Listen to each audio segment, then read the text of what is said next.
This is the first time we ever see Goku's mother. Most people didn't even think Goku had a mum because she was never shown, mentioned, talked about, and definitely never present. Goku's heritage and family is a very interesting part of the franchise, and it goes back not just to Bardock, but Gine, Goku's mother. She gets nowhere near as much love as Bardock because no one really knows that much about her. With Bardock, we know that he stood up against Frieza, he had his own crew, he had his own thing going. But for Goku's mum, really the only thing we know about her is that she was in this cave chopping up some meat when we first met her. Aside from giving birth to Goku, that's all we've ever seen. Two completely different characters. Bardock has history and lore behind him. Gine has only just been mentioned. 10 years ago, people thought that Fasha, the girl from Bardock's crew, was Goku's mum. It's because before Toriyama made Dragon Ball Minus and eventually the Broly movie, Goku's mum didn't exist, so people had to make up their own ideas, connect the dots,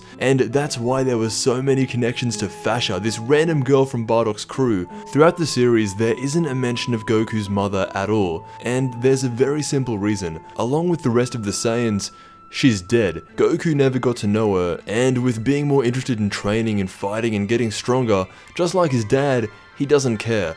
In the most Goku way possible, it's the last thing on his mind, and at the same time, it was the last thing on Toriyama's mind as well. He is absolutely not sitting there thinking about who Goku's mother was when the first thing he says about the Saiyans is that they all died. To put some things into perspective, Bardock only got a brief mention. Bardock. By the time Goku was fighting Frieza, that would have been the perfect time to homage Goku's family tree and all of the Saiyans, but it was only Bardock. As the story of Dragon Ball is, Toriyama makes a lot of it up as he goes. The idea of Goku having a mother, the concept of that, he never thought about it until actually very recently.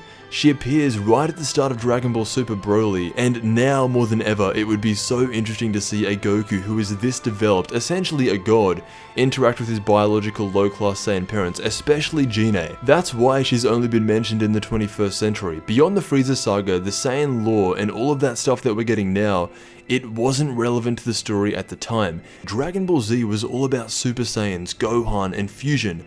The story rarely ever backtracked. I guess you could say Gine's role is insignificantly significant. She gave birth to Goku, but then we never see or hear about her again. It plays into the story of Frieza wiping out the Saiyans before they could reach their full potential, but she didn't exist in anyone's minds until only a few years ago. For anyone that doesn't know, Gine was the reason that Goku and Raditz were both low-class Saiyans. Her power was so tiny that no matter how strong Bardock was, they were going to have low-class kids. She retired from the Saiyan army young, and that's when we see her at the deli chopping up the meat. And that's the reason why Gine was only just mentioned. For being Goku's mother, she was never meant to be a main character. For someone as big as Goku's mother, that is her story. So many people want to see a family reunion between Bardock, Goku, and even Raditz. With Goku accepting his Saiyan heritage, it all seems likely, but Goku has never said a word about his mother. There has been 0 times. Those are the reasons why someone as big as Goku's mother only got shown for that short little amount of time. Thank you so much for watching, and I'll see you in the next Dragon Ball video.